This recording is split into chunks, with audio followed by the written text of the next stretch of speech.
ETV YouTube ఛానల్స్లో మీ వ్యాపార ప్రకటనల కోసం ఈ నంబర్కి కాల్ చేయండి.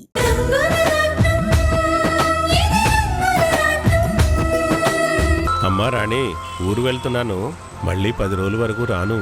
అందుకే ఈరోజు ఇక్కడ తృప్తిగా భోంచేసి ఊరు వెళ్తాను. సరే సరే అన్నా, ఒక 5 నిమిషాలు ఇక్కడే ఉండండి. అంజీ, త్వరగా కానీ.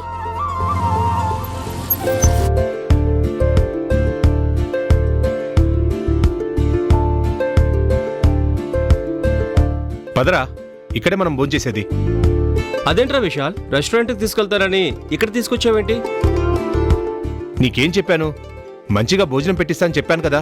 మంచి భోజనం తినాలంటే హోటల్కి వెళ్ళాలి కదా, అది కూడా స్టార్ హోటల్ అయి ఉండాలి. ఒరే ఫుల్, స్టార్ హోటల్లో బిల్లు బాగుంటుంది, భోజనం మాత్రం ఇక్కడే బాగుంటుంది. ఏంటి ఇక్కడ? ఈ రోడ్డు పక్కన? అక్కడ చూడు, వరద బాధితులు పులిహోర పొట్లాల కోసం ఎగబడినట్టు ఎలా ఎగబడుతున్నారో. అంతమంది తింటున్నారంటేనే అర్థమవుతుందిగా భోజనం ఎంత బాగుందో. లేబర్ రా, తక్కువ డబ్బులకి ఎక్కువ ఎవరు భోజనం పెడితే అక్కడ ఎగబడతారు. అది ఎలా ఉన్నా ఎక్కడున్నా తింటారు. నా వల్ల కాదురా. ఒరే దీపక్, నా కోసం నువ్విక్కడే భోంచేరా. బాగలేదనుకో, తర్వాత నీ ఇష్టం వచ్చినట్టు తిట్టు. సరేరా, ఇలాంటి చోట భోజనం బాగుండదని నాకు బాగా తెలుసు, కానీ కేవలం నీ కోసమే ఇష్టం లేకుండా ఇక్కడ తింటాను. తిన్నాక నీ నిర్ణయం మారుతుందని నా నమ్మకం. పద.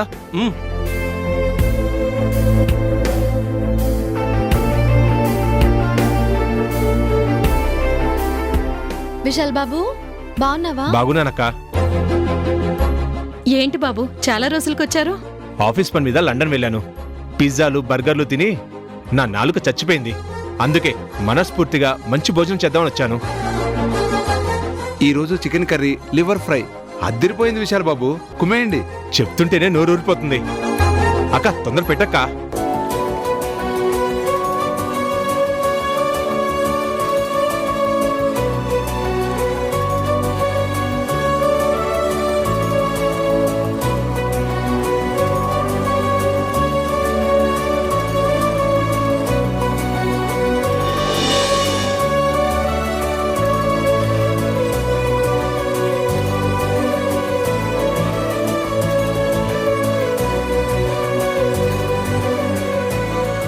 చూస్తావేంట్రా, తిను.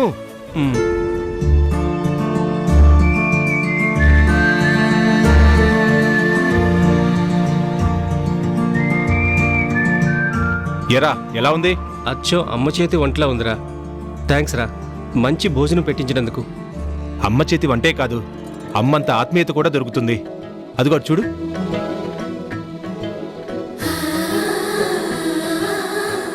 అరే, అదేంటి సైదులు, అక్కడే ఉండిపోయావు? రా, భోజనం చెయ్యి.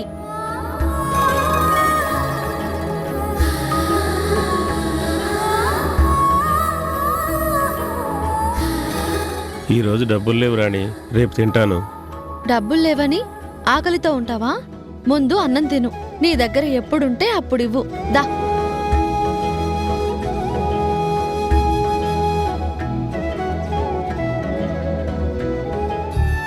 సారీ రా, నువ్విక్కడ భోజనం చేద్దామంటే ముందు నిన్ను తిట్టుకున్నాను, కానీ కమ్మటి భోజనంతో పాటు అభిమానం కూడా దొరుకుతుందని నేను అనుకోలేదు. బాబు,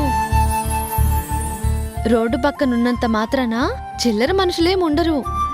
నిజమైన అభిమానం, ఆత్మీయత ఇక్కడే ఉంటాయి.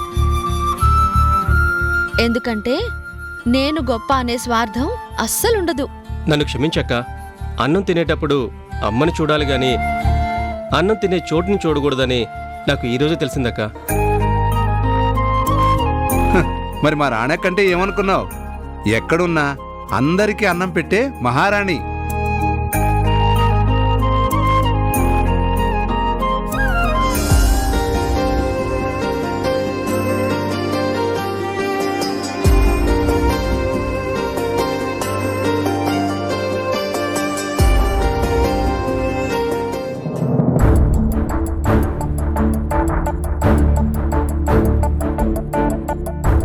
డాక్టర్ రమ్మన్నారు.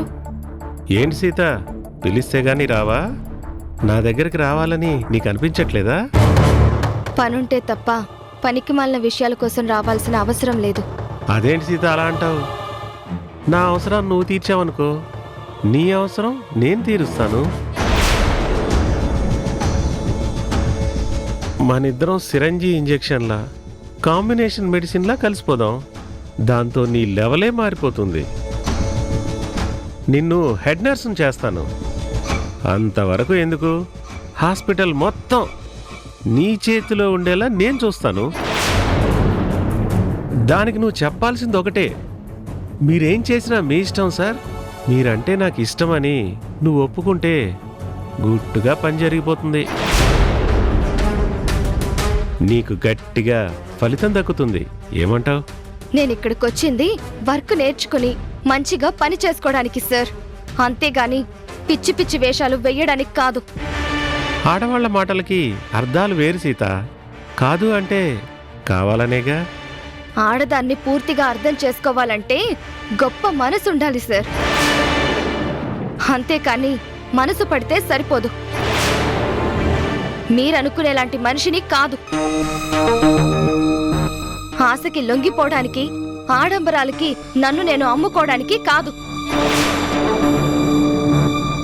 పిచ్చి పిచ్చి ఆలోచనలు మాని ఎందుకు పిలిచారో చెప్పండి. అదేంటి సీత అలా అంటావు? నువ్వు ముట్టుకుంటే కాలిపోయే నిప్పువే అయితే, వాడెవడో రోడ్డు మీద అందరూ ఉన్నారన్న భయం కూడా లేకుండా నిన్నెందుకు అంతలా బ్రతిమలాడుకుంటున్నాడు? వాడికన్నా నాకేం తక్కువ? కళ్యాణ్ తన భార్య చనిపోయాక ఎవ్వరినీ ఇంటికి రానివ్వలేదు, కానీ నిన్ను మాత్రం తన ఇంట్లోనే ఉంచుకున్నాడు.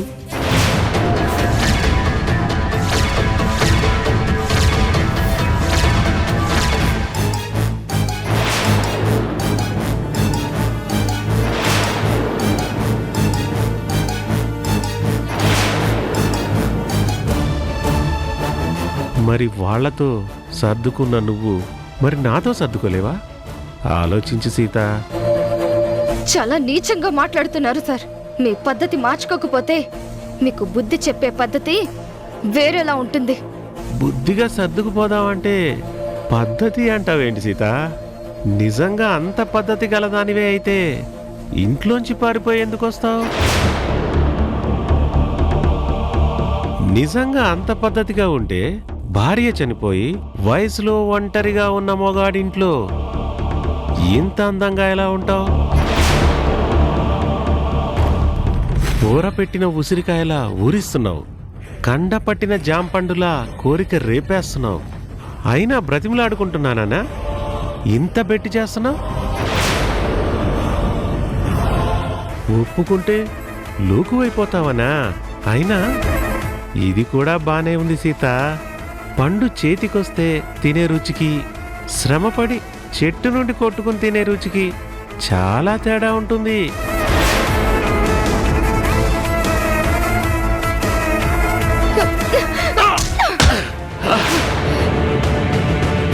సీత!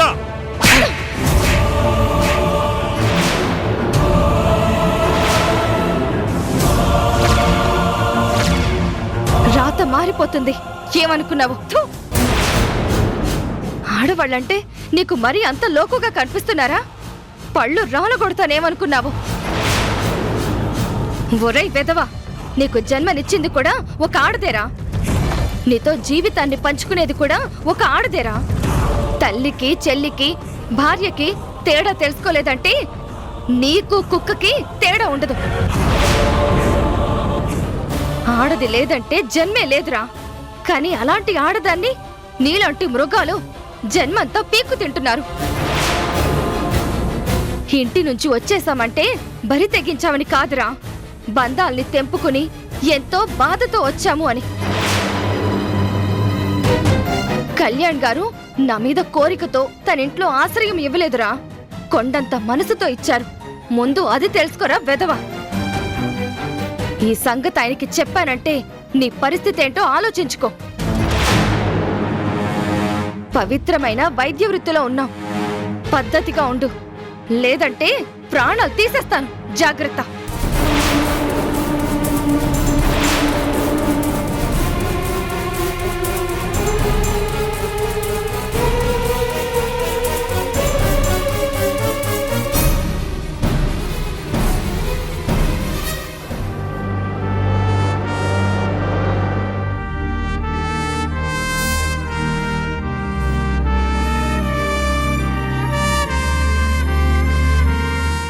బాలాజీ, ఒకప్పుడు ఇది గడ్డికుడమలోని బంజరు భూమిలా ఉండేది. అలాంటిది ఇప్పుడు గుర్తుపట్టలేనట్టుగా మొత్తం బిల్డింగ్స్ అయిపోయాయి. ఎంతలా మారిపోయింది. అవును సూర్యం గారు, రోజులు ఎంత తొందరగా మారిపోతున్నాయో ప్రాంతాలు పరిసరాలు కూడా అలాగే మారిపోతున్నాయి. అదీ కాకుండా మనం ఈ ఏరియా చూసింది ఎప్పుడో దేవరాజు బ్రతుకున్న కాలంలో. రౌడీగా ఈ స్థలాలన్నీ తన స్వాధీనంలో పెట్టుకున్నాడు. తర్వాత నాయకుడిగా మారి అదే స్థలాన్ని పేదలకు పంచాడు. అవును సార్, మనుషుల్ని పెట్టి దందా చేసిన మనిషే దేవుడిగా మారి దండాలు పెట్టించుకున్నాడు. అదంతా మీ చలవే సార్. దేవరాజ్ చెడ్డవాడు కాదు బాలాజీ, మంచి నాయకుడు. చెప్పేవాళ్ళు లేక అలా తయారయ్యాడంతే. మంచి దారి చూపించేసరికి మహాత్ముడిలా మారిపోయాడు. అవును బాలాజీ, అప్పుడు దేవరాజ్ దగ్గర చాలా మంది ఉండేవాళ్ళుగా. వాళ్ళు ఇప్పుడు కనిపించట్లేదు. వాళ్ళు ఎక్కడున్నారో నీకు తెలుసా? సార్, రౌడీకి బలం తన చుట్టూ ఉన్న జనమే సార్. అందుకే దందాలు చేసేవాళ్ళు అంతమందిని పోషిస్తారు. కానీ దేవరాజే రాజకీయాల్లోకి వచ్చి మారిపోయాక మా వాళ్ళు కూడా చాలామంది ఏదో ఒక పనులు చేసుకుంటూ గౌరవంగా బ్రతకడం మొదలుపెట్టారు. డ్రైవర్, అక్కడ టీ స్టాల్ ఉంటుంది, అక్కడ ఆపు.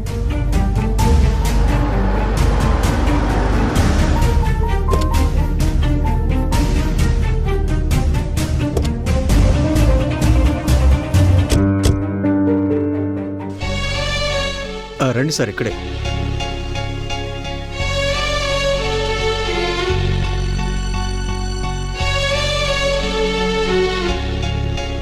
కూర్చోండి సార్. కాశీ, 2 టీ తీసుకురా.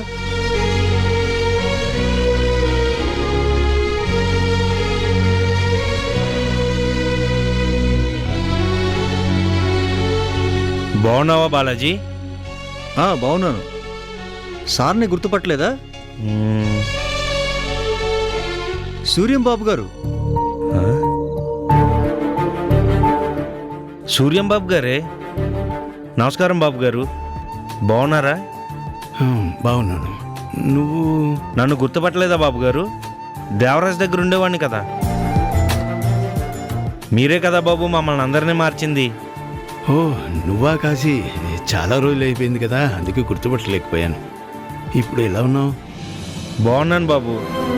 ఆ రోజు దేవరాజుకి అలా జరిగేసరికి ఏం చేయాలో అర్థం కాక మా అందరినీ నడిపించే మీరు కూడా కనిపించకుండా పోయారు. దాంతో అందరం తలా దిక్కు అయిపోయాం.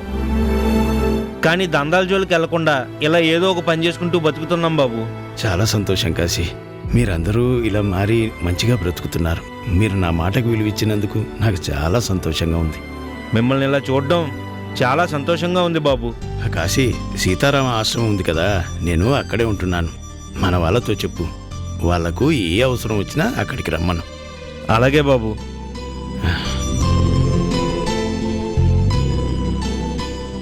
ఇదిగో కాశీ, ఇవి ఉంచు. వద్దు బాబు గారు, అభిమానంతో ఇస్తున్నాను, తీసుకో కాశీ. తీసుకో కాశీ. అలాగే బాబు. నమస్కారం బాబు.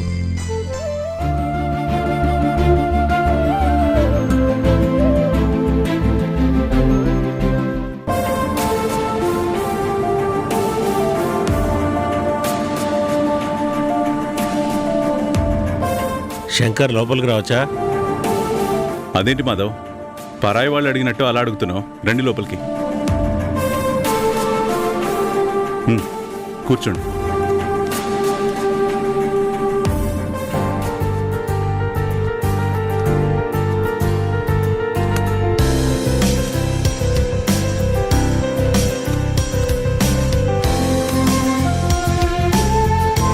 ఏమ్మా సమంత, బాగున్నావా? అదేంటండి అందరినీ అడగకుండా ప్రత్యేకించి సమంతనే అడుగుతున్నారు? ఓ అదా, పాపం పెళ్ళైన వెంటనే సమంతాని అబ్బాయి వదిలేశాడంటగా.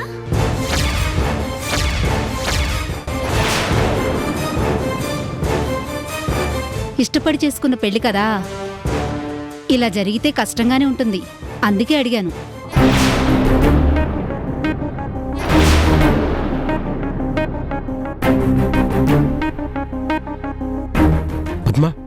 మనం పెళ్లి శుభలేఖ ఇవ్వడానికి వచ్చామే, ఆ పని చూడకుండా వీళ్ళ ఇంటి విషయాలు మనకెందుకు? మీరు మరీనండి. సమంత పెళ్లికి మనం కూడా వచ్చామా? జంట బాగుంది, పెళ్లి బాగా చేశారని అనుకున్నాం కదా.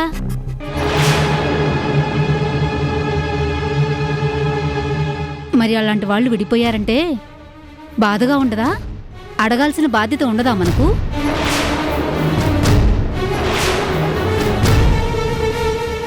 బాధ్యత తీసుకుని అడగడానికి మీరు మా బంధువులు కాదు, కేవలం స్నేహితులు మాత్రమే.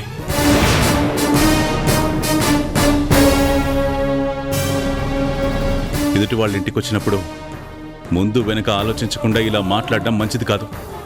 బాగుందన్నయ్య గారు. నేనేం కానిది చెప్పలేదు, కల్పించి చెప్పలేదు, బయట అనుకునేదే చెప్పాను. ఏంటి బయట అనుకునేది? నువ్వు ఆగు సమంత. చూడండి పద్మగారు, లోకులు పలు కాకులు ఆవగింజంత జరిగితే ఆకాశమంత చెప్పుకుంటారు.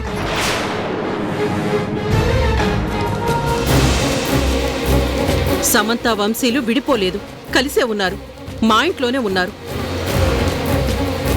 కావాలంటే మీకే చూపిస్తాను. బాబు వంశీ, వంశీ,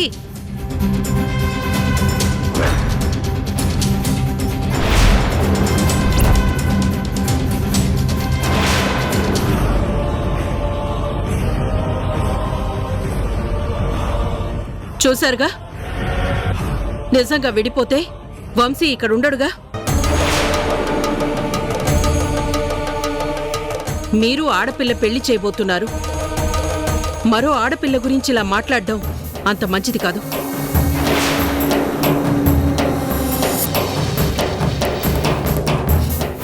మీకు ఇంకా అనుమానం ఉంటే పెళ్లి శుభలేఖ ఇవ్వటానికేగా వచ్చారు.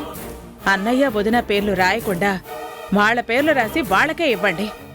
ఆ జంట కలిసే తీసుకుంటారు. అప్పుడు మీ అనుమానం తీరిపోతుంది.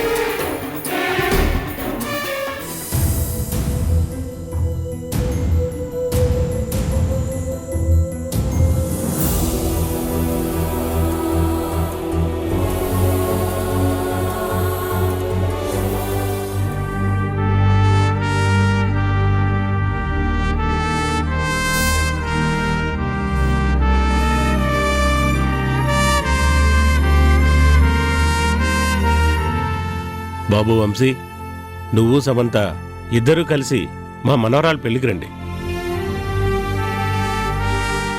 నాకు అర్జెంట్ పనుంది. అయినా శుభలేఖ అనేది పెద్దవాళ్ళకివ్వాలి.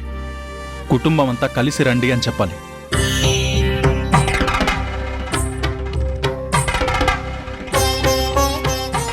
అంతేగాని మీ సందేహాలు తీర్చుకోవడానికి సాంప్రదాయాన్ని మార్చకండి.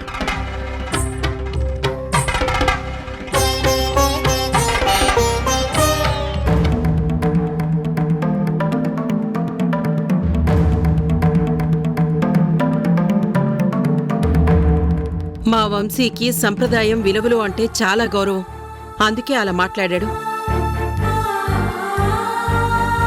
అంతేలేండి, ఇంటి గుట్టు అందరికీ చెప్పుకోలేక ఇలా సమర్థించుకుంటున్నారు.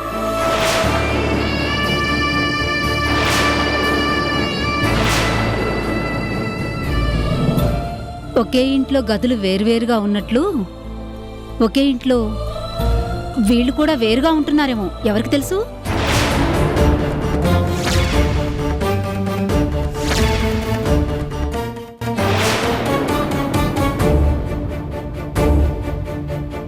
చూడండి, మీరిలా మా ఇంటి విషయాల గురించి మాట్లాడడం నాకు అస్సలు నచ్చలేదు.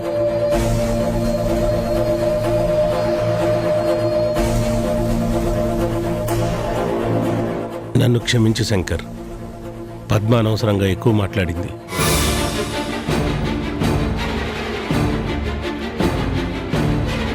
ఈ నెల 15వ తారీఖున మా మనవరాలి పెళ్లి, మీరంతా తప్పకుండా రావాలి.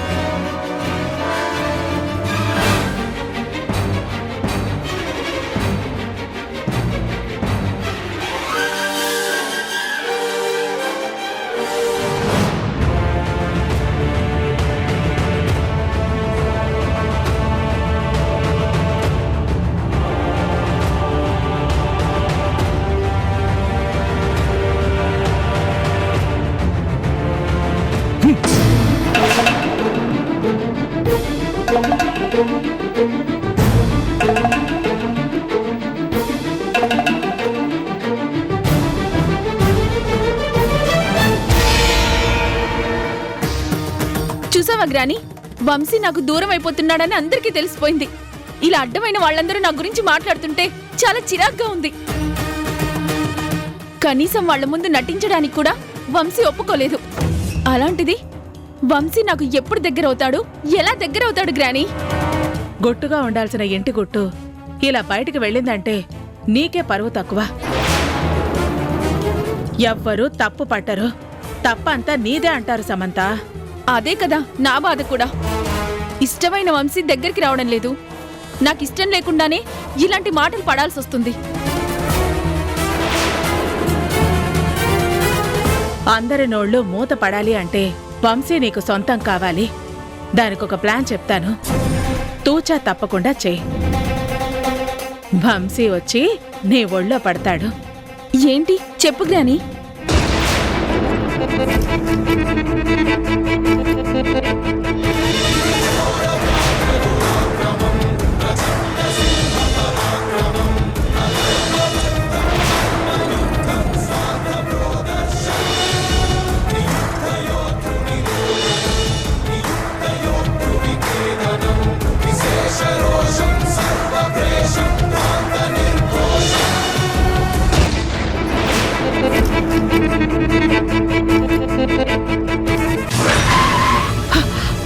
ఇడియట్!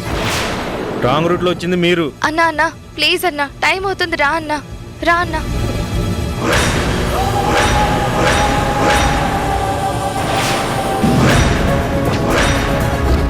నువ్వా? నువ్వింకా బ్రతికే ఉన్నావా? అదేంటి సమంత అలా అడుగుతున్నావేంటి? తనెవరో నీకు ముందే తెలుసా?